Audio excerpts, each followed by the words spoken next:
foul. That was absolutely ridiculous. The Boston Bruins have won the Stanley Cup. Up on down. Here comes a 1-2 pitch. Red Sox win the World Series. I don't know. It's tough. Tom's up there, man. Being tough.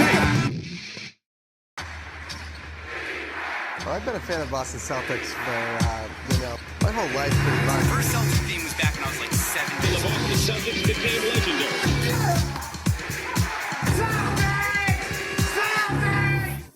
What is going on YouTube? It's boy Justin Made here on YouTube and from Beatdown Takes. We're back in another reaction video. How the Celtics are genius by Backyard Buckets. At the time of this recording here, we are 4 days away from the home opener for the Boston Celtics. At the time this is uploaded, we will be 3 days away from the Celtics season to begin. I am so excited for the Celtics season to be back. This week is going to be a very busy week in Boston sports. Very busy in terms of the fact that there might be some videos coming from this channel that you guys are going to really enjoy. So buckle up. I am hoping to be able to juggle everything that I want to do this week. But obviously, as you guys know, I have been saying on my live streams that I am going to Florida for family purposes. I'm going to Florida for family purposes. And got to save up a little bit of money for that trip. So it's going to be very difficult for me to be able to swing everything that I want to do. But I know for a fact that I will be able to do 2 out of the 3 things that I want to do this week in terms of Boston sports. So be on the lookout for that, if not all 3. It's going to be a busy week. Right now we have a certain individual returning to Boston this week. And then not today, obviously, at this upload time, but next Sunday could potentially be the most hilarious Patriots video that we've ever done on this channel. So, that's all I'm going to say in terms of the hints for this upcoming week. And then, obviously, we have the home opener this upcoming week, too, for the Celtics. It's a busy week in Boston sports. We're going to try and get some of these reaction videos up as early as I can. If I can get this one out at the time of this recording, it is Saturday, October 18th. If I can get this out today, then great, perfect. If not, this will be tomorrow's video. And maybe I'll do a double upload on Sunday to just ramp up the uploads and get ready to go for this upcoming week. Now, in terms of this video here, how the Celtics are genius. Well, obviously we know Brad Stevens is an absolute wizard. We obviously know this already. I was so fortunate to be able to bless a ticket to the final preseason game of the preseason for the Boston Celtics. Shout out to Steph for that ticket. Thank you once again for hooking it up with the ticket, where I was able to get a good inside look of some of the role guys that's going to be playing a key factor into this upcoming season for the Celtics. And I will be able to get a little bit more of an idea of what the season could look like for the Celtics. Kata had a great game.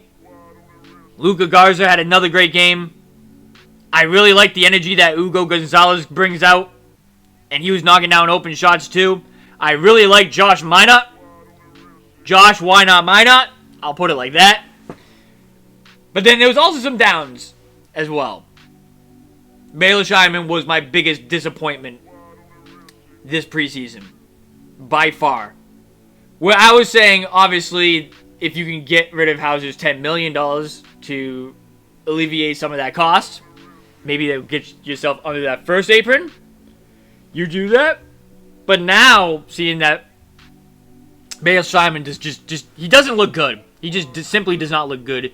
It's as simple as that. What are they going to do for the bench? I think you got to keep Hauser now, right? I mean, he averages around 10 points a game off the bench.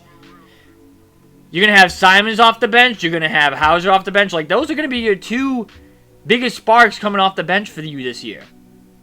The other guys are going to be able to play, like, defense, grit and grind players, so on and so forth. Where you're going to need Hauser shooting, and you're going to need Simons spark off the bench. And if Josh Minot can get you 10, 11 points a game, that would be phenomenal. But that's really a high expectation for him. I really liked what I saw from Minot in the preseason. Hopefully he can turn that around for the regular season. I still think they need center depth. Like, I still think that they need to go get themselves a big. I'm not really too high on K to being the starting center. Even though that last game was his best game of the preseason, I just thought Garza played better than him this entire preseason. So, there's still somewhat of a hole there that you're going to need to address. Whether it's via free agency still, where you can get somebody on a minimum contract, or it's just going out to make a trade. They're going to have to address that some way, somehow. Where do I have the Celtics rank? I've been seeing people rank them below 500. I've been seeing them ranked right at 500, 41 and 41. I still think with how this team is constructed, I say the 6. At the most. 6 seed at the most. And they'll be a play-in team. I have to look at the roster side by side in order to say, yep, I picked this team over this team. Their depth is still good. I think their depth's still good. They just need a good center. That's really all they need. If they can go get themselves a good center, then they're not in a bad situation for the East. But because of that lack of center depth and your bigs depth, that's where I say the Celtics are going to have a lot of problems.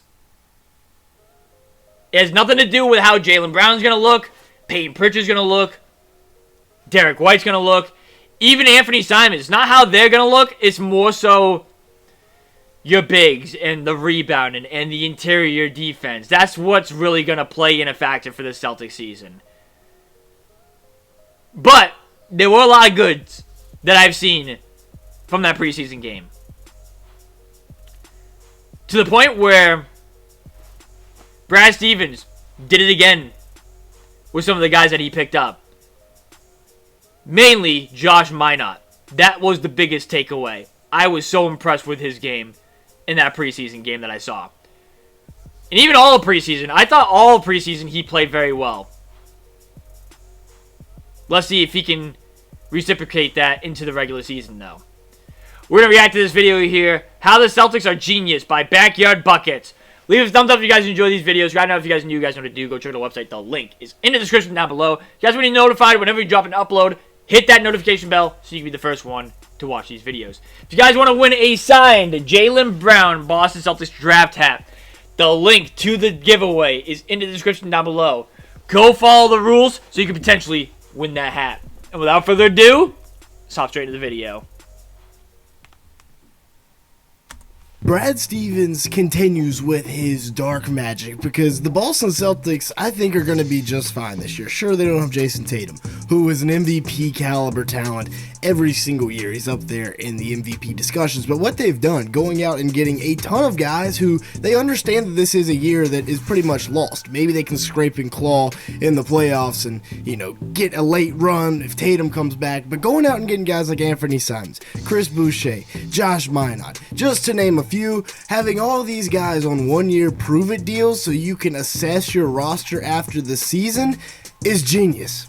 And the best part is, of all these prove-it deals, at least one, maybe two, hopefully three, are going to hit, and you're going to have long-term pieces for the future. Like, take, for example, Josh Minot, who has been ultra impressive in the preseason. In this game against the Raptors at home, he put up 16 points, 6 boards, a steal, and an assist in just 23 minutes on 5 of 9 shooting from the field, shot 2 of 5 from beyond the arc. He's been really good. He looks like a guy that could potentially be a rotation piece in the future. Getting the steal here, and at 6'9", with that 7-foot wingspan, he's still very young. Tough. Obviously coming out of Memphis, so he could definitely be a guy you could help build around Tatum and Brown in the future with just a long-ranging wing. I mean, look at this, right? Shireman swings it over to him. Craig Porter Jr. a little late on the closeout, and then Minot's just going to attack this and get right downhill, double clutch midair, and hang on the rim. That's like this. What's nice about this Celtics season, at least, they're kind of playing with house money, right? Like, there's obviously no expectation to win a championship this year. We all know that, and that's okay. That's okay that there's no championship aspirations this year for this team because obviously we know the events that happened last season with Tatum going down and like the second apron shit that happened. They got their championship 2 years ago in 2024. Well, really, it's a year ago, but I'm saying the start of this season, last year, and then the season before. It's been 2 seasons already.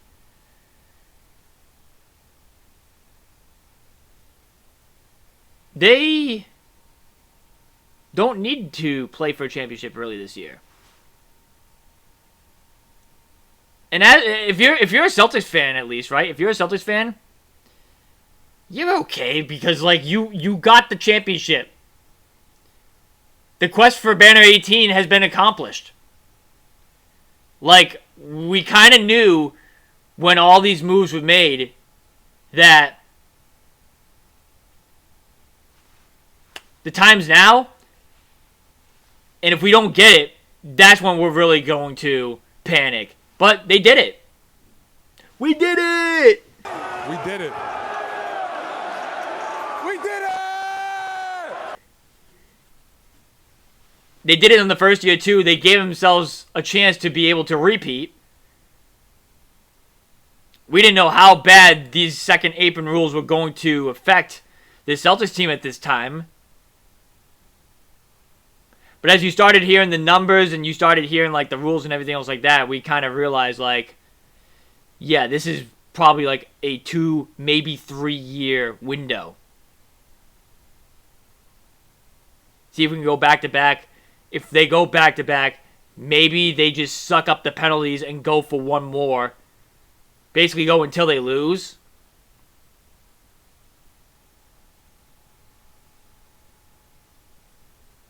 But you knew the team was going to be dismantled at some point.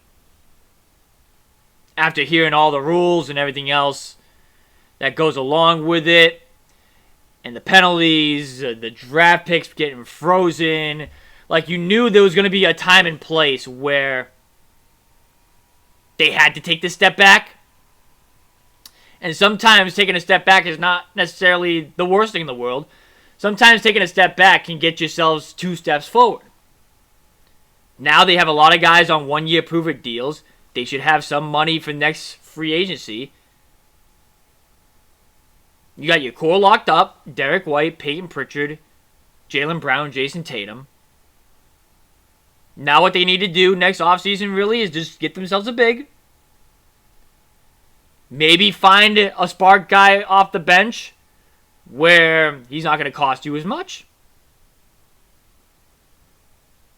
And then run it. Because they have their backup big, Nemias Queta. They have their backup big for next season if they really want to compete for a championship. I mean, he's already here. You already have your backup wing in Sam Hauser. Maybe you can get Josh Minot in a cheap deal. Hopefully Hugo Gonzalez works out for you this year where he looks like he could be a serviceable piece for the future, and then you just run it. It's house money for them this year. Nobody's expecting a championship from this team this year. If they make the playoffs, phenomenal. Great. Love it. If they don't, they'll have a pretty decent pick to help themselves compete for a championship next year. It's house money for them. They already have the championship. The championship was accomplished. Now is time to take a step back and really get a dynasty rolling. That might be saying a little bit too much, but you get what I'm saying. It's time to take a step back and to get ready for themselves to win another one, and then another one, and then another one. I just can't wait for this CBA to be done. That's the real thing, is getting rid of this CBA. With the second apron and everything else like that. They need to tweak it. They really need to tweak it.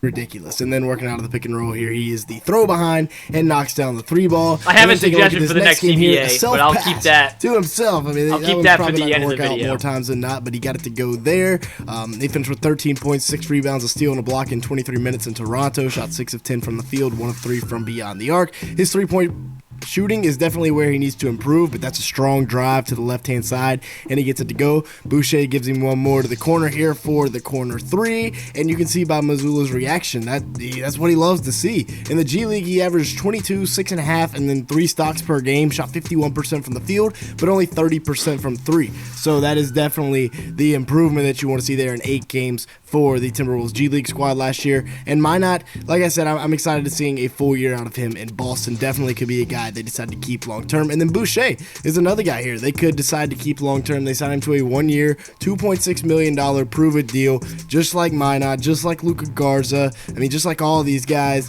that it is a prove-it year for him, pretty much a 1-year tryout. And Boucher looks to make the most of this. He finished with 19 points, 9 rebounds, 2 assists, and 2 stocks. Shot 7 of 10 from the field, 2 of 5 from. What did he average last year? Around like 10 points a game on like 17 minutes.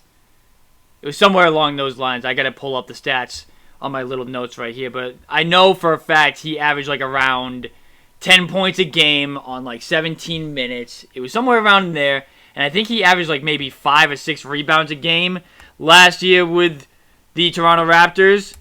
He's gonna have a bigger role this year, so I am expecting him to average a little bit more. I would love to see the defense take a little bit of a higher notch. So last year, Chris Boucher, 10 points a game. Wow, that was actually spot on. That was spot on. 10 points a game in 17.2 minutes. Yeah, so I'm good. I'm really good with this. 10 points per game, 17 minutes. Last year, he had 4.5 rebounds a game.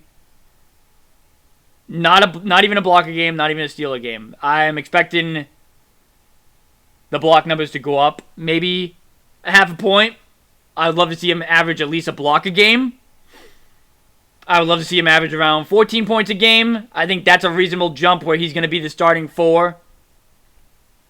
He should be getting some legitimate minutes. When he did get legitimate minutes with the Toronto Raptors, that was the 2020-2021 season.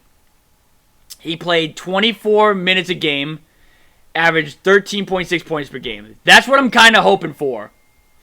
That is what I'm kind of hoping for Chris Boucher this year. Somewhere around that mark where he averaged 6.7 rebounds a game as well, 2 blocks a game. That's the kind of Chris Boucher I'm hoping to get. That would be great. If I can get that Chris Boucher this year, we'll be all right. On the three-point line against his former team, and then, going in, flying in, crashing the glass, getting this tap back to go. That was a really impressive tap back there. The three-point shooting, that's 6'9" with a 7'4" wingspan. Any three-point shooting is just a bonus, but that ridiculous +7 wingspan there is going to be great defensively, and then offensively, you're seeing the three-point abilities here, and then getting downhill, finishing with that left hand. He is just so long. Pause. And then you have Anthony Simons, who is just 26 years old. You brought him over for Drew Holiday. He fits the timeline of guys like Jaylen Brown and Jason Tatum. And man, when you watch this guy play, you cannot help but see shades of Damian Lillard. I mean, he's called Baby Dame for a reason. It's all over his game. I mean, look at this. Just get into his spot, step back, bang, knocking it down. If he continues to play like this and play like he did last year in Portland, he could be really good. Definitely a perimeter threat. This is exactly what Mazzulla wants to see. He made 4 threes in this game versus the Cavs the other night, and it was his percentage got to be better than last year, though. Last year averaged 19.3 points, 4.1 Yeah, but assists, the shooting efficiency wasn't that great, though. I think I saw, 43% from the field, 39 from 3. Somewhere along those lines. That's got to get up a little bit more. Especially where last year Simons was looked at as the best player of the Portland Trail Blazers. You can't have shooting splits like that. Yeah, 42.6% from the field last year, 36% from 3. That's got to get up a little bit more. Like, I need 40% from 3. I don't know. The 3 percentage is okay. 36% from 3 is alright. The field goal percentage I need up, definitely, though. I need to be at, 46% from the field. That's got to be up.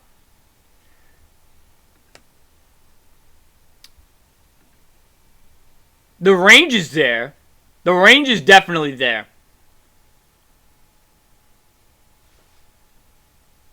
But the efficiency's got to get up a little bit more. 7 rebounds per game. You see him right here getting right to the rim against Drummond in the drop coverage. He's a lead out of the pick and roll as well, working with Donovan Clingan right here. Now, he's not going to have anybody as big as Clingan last year for the Celtics this year, but hey, Joe Mazzulla wants to see that three-point shooting, and that's what Simons does. They brought him in on a 1-year, $27 million deal. I think he's going to fit in perfectly here in Boston while they wait for Tatum to recover, and what is essentially a prove-it-year deal for him as well.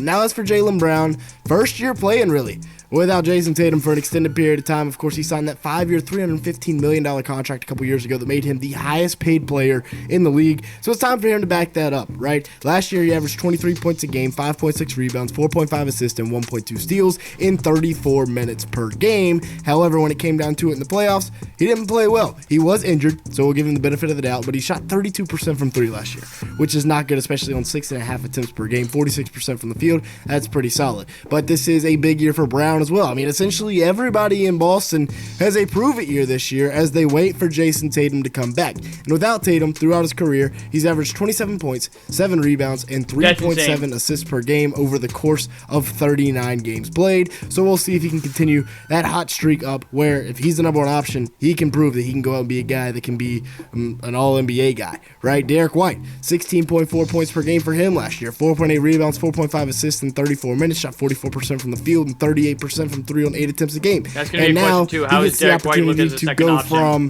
the number 4 option and essentially a really, really good role player to now the number 2 option. And we'll see what he makes out of it. I think he's going to look really, really good this year. And then another guy that's been waiting for this opportunity pretty much for his whole career is Peyton Pritchard, because he has never once been unleashed in Boston like he will be unleashed this year. He put up 19 points, 4 rebounds, 3 assists, and a steal in just 25 minutes the other day against the Raptors in this preseason game that we're looking at. 7 of 17 from the field, 3 of 8 from beyond the arc. And I mean, he's just going to have the green light, especially off that bench, because I do think they will start Simons over Pritchard. But Pritchard's going to be coming in with a very weak bench unit this year. Very unlike years past with Boston where they've had deep benches. It's going to be the Peyton Pritchard show off the bench this year. Sam Hauser is a guy here that I thought they'd trade in the offseason because they signed him to that 4-year, $45 million extension after they won the finals. And then he greatly underperformed that contract this year, and then in the playoffs averaged a whopping 3.5 points a game and 1.5 rebounds in 8 games played. Like this year, he cannot do that. Total of last year maybe because there was so much talent where he could get away with games like that, but this year he can't. As for Baylor Shireman, I thought he was going to be the guy that replaces. Baylor Shireman's got to learn Vancouver Bandits.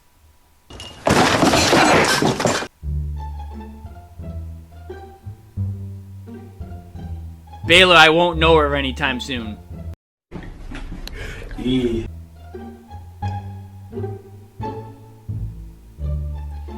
It's unfortunate. I really had high aspirations for him.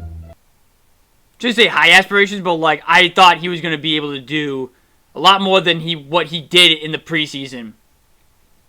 I thought he was going to show me more in the preseason. Nah.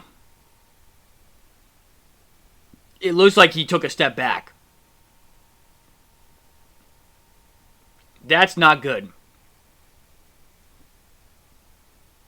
Because if you were thinking about trading Sam Hauser away to get rid of that contract to save yourselves a little bit more money and get yourselves under that first apron, you can't do that now. You kind of can't do it. Again, the season hasn't begun yet. So maybe he can prove me wrong. But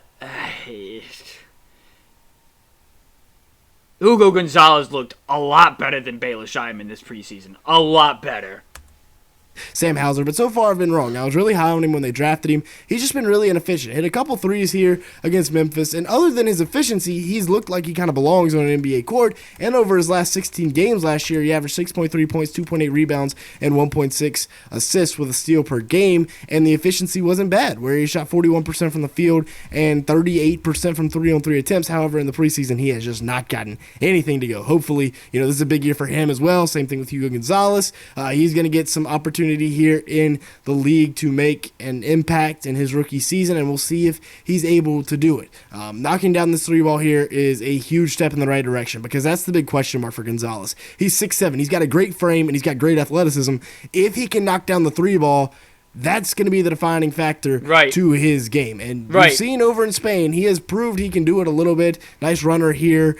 He's got ball skills, and he can play defense. He's got great athleticism. Can he shoot the three ball and fit into Right. that Celtics system? That is the It's gonna big be a big year question. for him. And then Nehemiah With him, Queta, at least. essentially, he also has a one-year tryout deal with the Celtics, although he has been for a while a backup depth center on this team. So we'll see how well he plays. I think he's going to be pretty solid, more than serviceable in my opinion. And then you've got guys like Josh Minot, who we talked about, and Luka Garza. Luka Garza, who hasn't played bad so far in the preseason, hasn't really jumped off the screen, but he's looking like a good backup center, and has proved over Looked like a time in backup the center? league. I don't know, man. to He have looked, carved out a to role. me at least, He did. if you look at his stats from the preseason,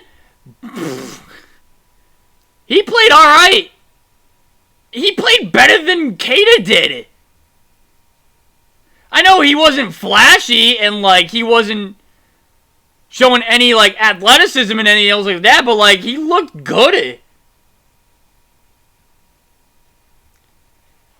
And his college stats are insane. This could be one of those guys where they just needed an opportunity to get on the court.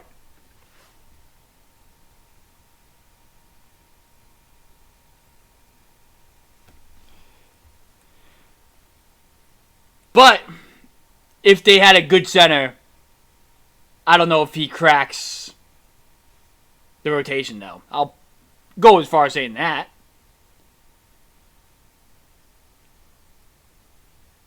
Maybe he'd be the backup 4 coming off the bench. Who knows?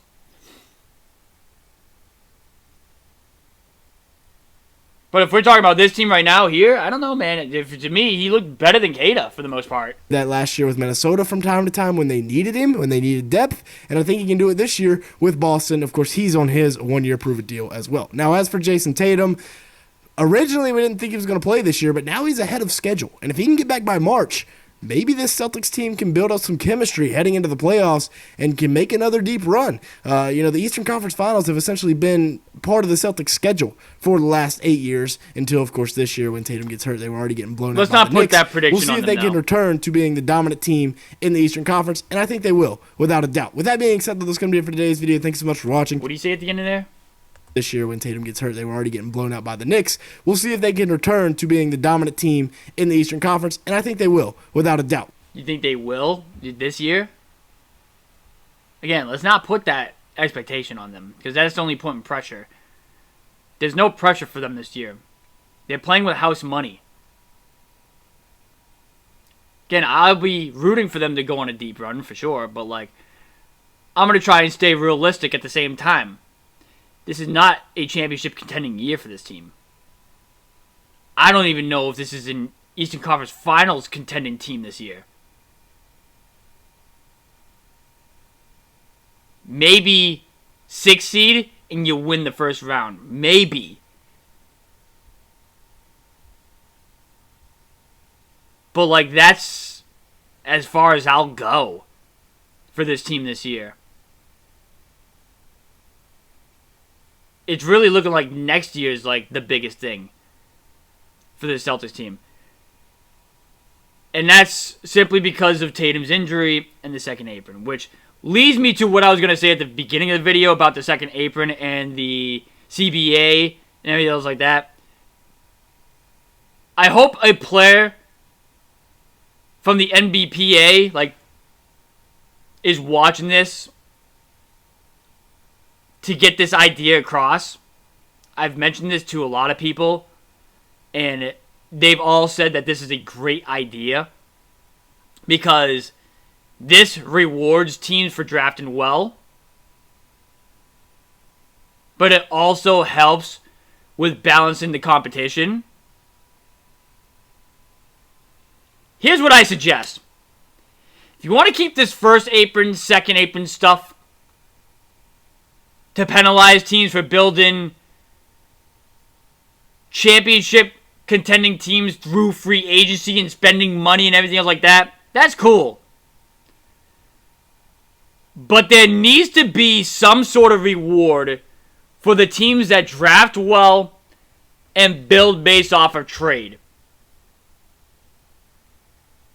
Mainly drafting well. I'll go as far as that. Mainly drafting well. And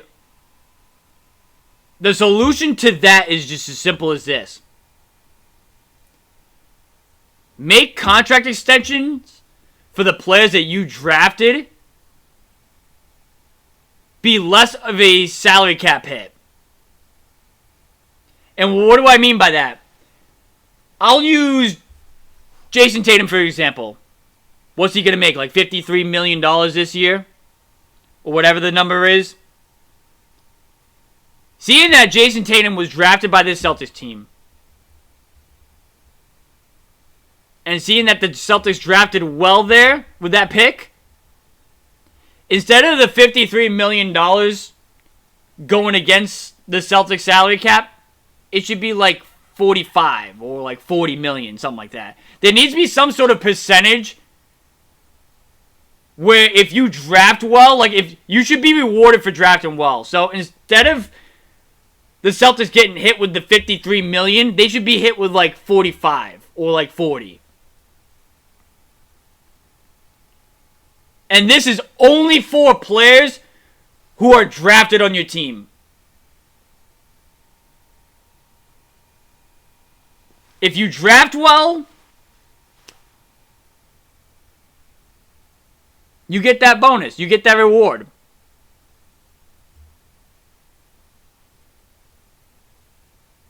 If you trade for a dude, then his full salary should be against your payroll. If you sign a player via free agency, then that whole contract should be towards your salary cap hit. I'll even go as far as saying this. If a player has a certain amount of service time on a team, the salary cap hit should be less there as well. Like, let's say, for example, who's a good example? Derek White could be a good example. He signed here for another 3 seasons, or whatever the number is. He's already been here for 3. Let's say he reaches 8 years of service time for the Celtics. Celtics should be able to get a discount on the salary cap hit for Derek White.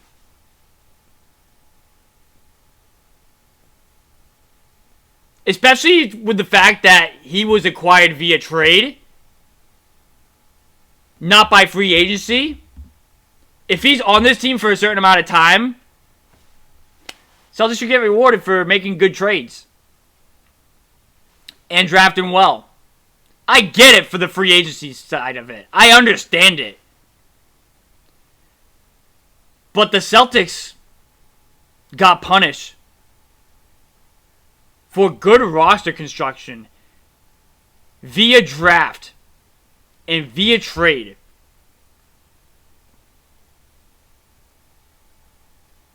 They got punished for drafting well. And they got punished for making trades from the pieces that they drafted. They got punished for it.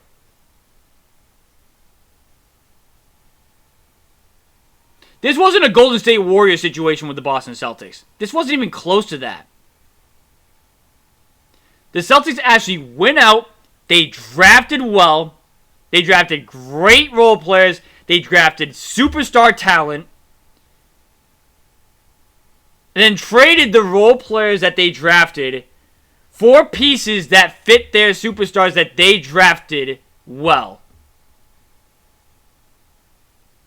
That's how they built that championship team in 2024. They didn't do it via free agency. They did it by drafting and trading, instead of having the most money. I mean, Boston's a big market team too. Don't get me wrong of that. But it was mainly from drafting and trading. The Celtics had to use actual knowledge of the game in order to construct their roster, as opposed to going out to free agency and saying, hey, we're going to offer you the most amount of money than everybody else for you to join our team. The Celtics did it the right way. And ultimately, they got punished for it.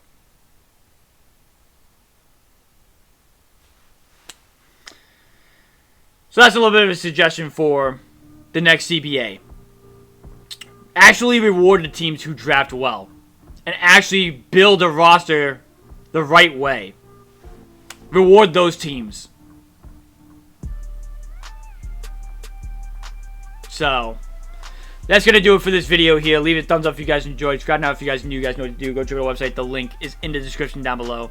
So you guys will be notified whenever we drop an upload. Hit that notification bell so you can be the first one to watch these videos. If you guys want to win a signed Jaylen Brown Boston Celtics draft hat, the link to the giveaway is in the description down below. Follow the rules so you can potentially win that hat. You know what? I was going to close it off right there. I just thought of another team that came to my mind about the second apron stuff, even though they weren't in the second apron, but like they were flirting with the aprons or whatever. Miles Turner and the Indiana Pacers. They had to let Miles Turner go because they were approaching that first and second apron stuff. That's another example. The CBA has been horrible. The new CBA has been horrible for the league. They wanted to really make the league wide open in terms of championship contenders. And at the same time, I remember this was one thing that they really wanted to do too. They wanted to limit player movement. But realistically, there's been a lot of player movement in this league. They've done the complete opposite with that goal. So, just a little bit of a thought there for the next CBA. Thank you guys for watching this video here. It's been your boy Jesse, and we'll see ya in the next video. Later, guys.